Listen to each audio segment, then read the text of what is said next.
fuller. The game feels a whole lot fuller than the preseason match. There's a whole lot of people here. It's way more crowded. Do you think it's a little more A crowded? little bit, yeah. Lots more energy. A lot more energy. Not quite as hot as it was. Yeah, not as hot, right? Yeah. Yeah, we're seeing So- some good things happening. So, what do you think of the goal that was scored? What do you think? Oh, I'm excited. Second assist for Shannon. Yeah. Second assist for excited. Shannon. It was a great goal. It all worked out really well. Yeah, he almost got a third assist there in the last bit of the half too. Yeah, I know. It was pretty incredible. And then we got that goal. Derek Formella, always Derek Formella, right? It's lately Very been creative. the Derek Formella show. Yeah, I love his creative footwork. Yeah. All He's right. pretty impressive with that. Pretty impressive for a big guy. For a big guy. All right, Jane. Nice to see you. Okay, Luis, talk to me.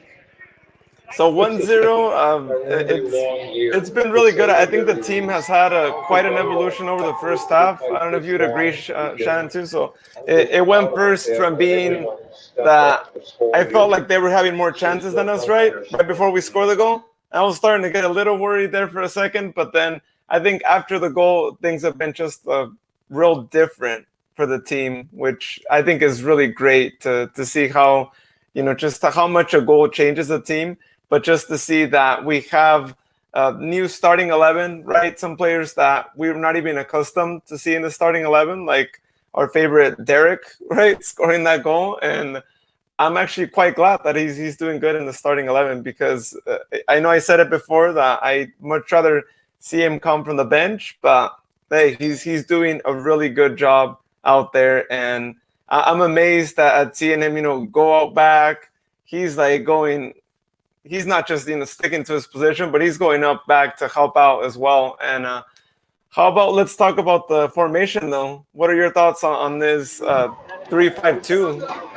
5-3-2 or 3-5-2? I thought it was a 5-3-2.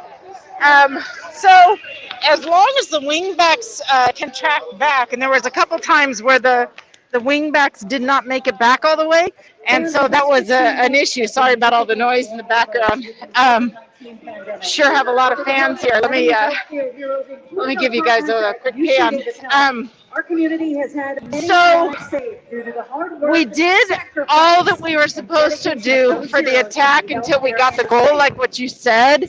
But then when we were defending, we collapsed entirely. So when the guys were trying to clear the ball out of the back, literally there was nobody up top because everybody had collapsed for the park the bus situation towards the end of the first half. I don't know if you saw that, but I still think guys are trying to figure out the way to run the formation because I was listening to Coach and he was really encouraging Mitch to pull wide when the keeper got the ball. Mitch was too intent on being collapsed towards the goal, and so it was nice to be able to listen to the coach. We're right behind the coach, so we can hear what he's saying when he's talking to the players. But I don't know. What are your views on the 5-3-2?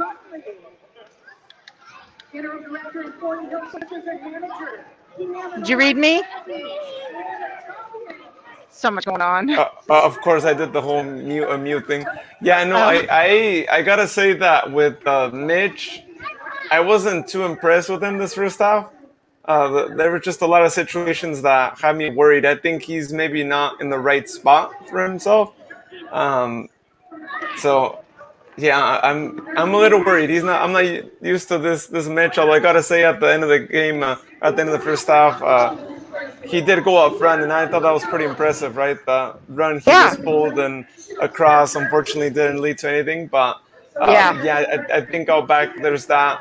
Also, towards the end of the first half, Dan Casey had a play that could have easily been the tying for us, and I think it's those little errors that coach probably is going to take a look at really closely in this first half, because if this happens against Phoenix, we could be down 2 or 3 goals. So it could be really serious. And so I think they need to really concentrate on those things, and let's not let, again, the 1-0 result maybe reflect those little situations that go on.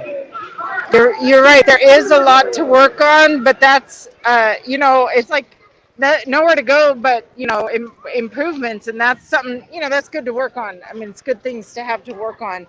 It is good to have things to work on versus being stagnant. So yeah, I think their possession is still a little rocky. They're clumping the ball forward a lot, and then having guys run onto at least a couple of the times, well, 3 or 4 of the times. They're just clumping the ball and they're missing the midfield. If you notice how many times Pete Pennanen got a hold of the ball, he really didn't get much on the ball. I mean, he was playing a critical role in plugging up gaps, but as far as initiating play, there really wasn't that. It started to get better. They started to work through the midfield a little bit more as the game went on. But and then Luis Felipe, I'm curious about how he's working out. God, I wish those microphones were as loud. I have to literally walk as far away from the stadium as possible so that you don't get as much interference. You know what, though? At the end of the day, we're ahead 1-0, and that's a good place to be. And I don't know how they're going to start the second half. I don't know if they're planning on parking the bus. So you'll probably notice more than I am because, there's so much more to see, different things to see, that sometimes I don't see the defensive priority where I'm sitting. And now I'm going to be on the attacking end of the field, so they're going to be headed towards the VIP. So I'll be able to see the attack form a little bit better. We were watching defense in the first half because, I'm in section 103 for these tickets, this game. Oh, and by the way, I have to give a shout out. I have to give a little shout out to the food truck, the food variety. They actually, for Heart Health Park, yeah. They got good food. They have this truck here called Rabbit Revolution. You would not know you're eating vegan food. Their food is killer. It is so good. I had a flatbread that I swear to God, had Italian sausage on it and cheese. It didn't. It was so good. And then they have a lot of better choices, healthier choices. So I just had to give a shout out to what they've done with food choices. Oh, nice. I'm definitely going to try that out on the 29th because I am a big fan of fake meat, as I call it. And it's amazing just to hear that they have that a stadium. I don't think I've heard of any venue having vegan food. Yep. It's all very good. So then I hear that a lot of people are going to go to see the Oakland game on June 19th. And that's something to also look forward to, but that's after our next home game. Anyhow. So Jared's actually saying park that number 68 bus, maybe the number 51 bus too. Say that again. Jared's saying park that number 68 bus, maybe the number 51 bus too. There you go. In terms of parking the bus. I really hope they don't do that. I mean, let's be honest, it's Las Vegas. They lost 5-0 against Los Dos in their first game. It's Steve Cherndal's first game.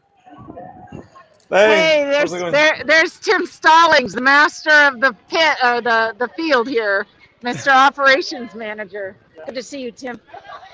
Yeah. So we'll see. And it's so good to hear Jared on the know that he's watching the podcast. I'm really glad. He'll actually be at the game on the 29th too. So we'll definitely have him on. Jared, if you want to be on, we'll get you on for a pregame show there at the stadium on the 29th because I know he's probably going to be there super early. I know he's stoked to see the Republic. Yeah, absolutely. So that's great. Jared, bring a headset because it works better than a speakerphone, for your phone. I actually have a headset that lost an earbud. That's why I'm holding a speaker thing. And then I can put the speaker in front of somebody's face and talk to them. So, because I didn't get a chance to get a microphone, a plug-in microphone for this yet. So, anyhow, I'm probably going to head back to my seats. I hope to goodness that we do something good in the second half and score 1 or 2 more goals. I mean, come on, it's Las Vegas. We should be ahead 3 or 4-0 by now. I'm sorry. Maybe I'm thinking of last year or the year before or whatnot. The year before. Well, we have maybe. had chances though, so I think Yeah. that I wouldn't, like we should be up 3-0, right? I Yeah. mean, they've had their chances, but we've had a couple of interesting opportunities, so it's only a matter of seeing how they come out for the second Yeah. half and what subs we might have. I want to Yep. see Jaime BRL be subbed in. I want to see Penagos again. Like, come on, like let's give our academy players some opportunities, especially against a team like Las Vegas that, as I said, even though we're just winning 1-0, this is a team that has a lot of deficiencies in the defense. I don't know if Yeah. you probably noticed they made plenty of mistakes as well. So, Yeah. you got to just capitalize on them. And it's a shame that Cameron can't be at this game because I feel like maybe he would have been in the score line already. But So, tell me, Luis, what is the injury status of Cam? I didn't read it. What's going on? from what I was hearing from the commentators, they said he got injured in training because, Oh, we in did have training. 10 days that, the players were inactive match-wise. And so, yeah, Okay. it's a shame. Sacramento! Hey, how's it going, Ray Bear? Let's go Republic! Wah, wah, wah, wah, wah, wah, wah. Hey, Ray Bear's on, man. Ray Bear. Oh, what's that in your hand, Ray Bear? Going hard on the claw. Oh, he's getting high on the claw. There you go. I love it. Yeah. So, hey, next time y'all at the game, man, we got good stuff to look forward to. We got Ray Bear in a new mask. It's a glow-in-the-dark mask. Hey, we gotta wear a mask to put lights on. Yeah, you got to put a lighted mask on. There you go. Nice. Yeah, Yeah, of course. You so- gotta keep the Oh, style. Always so good to see Ray Bear. I'm so glad he knows when I'm doing this. Everybody knows to come up and try to get in the pod. So I'm really happy that we have some folks that are actually paying attention to the podcast. Makes me Oh, happy, yeah. makes you happy, makes all of our fans happy. So hey, and there's Oh, one yeah, of our thank team you so much. doctors. I'm gonna go. Hang on, I'm So, gonna go say hi to one of our Manny- team doctors. Manny was asking how See, many there's people one are of our attending. team doctors. There's one of our team doctors. You're on a podcast. Oh, yeah! Woo! Randy Wade, representing UC Davis, no Sac Republic. Yeah, Those Randy. medicine and PM&R will take care of you. See, Dr. Randy White. There she is. Thank you. That's awesome. Man, that was so impromptu. That was awesome. So Manny wanted to know about how many people are attending the game. I guess Okay. what, 2,500 maybe. Every single person up on their It feels like it. Okay, I'm going to go sit down. It's getting loud again. They're making everybody stomp their feet. It sounds All right. loud, doesn't it? It's loud. Okay, I'll see you after the game. All right, I'll see you after the Bye. game. See everyone. We'll be back after the game for our post-game thoughts. Bye. Bye. All right, everyone. We will be back after the game too. Let's go ahead and go back and ESPN Plus or My58 or Estrella TV, wherever you're watching it. And here's hoping that we increase our victory. All right, see everyone. We will see you in about 45 plus minutes.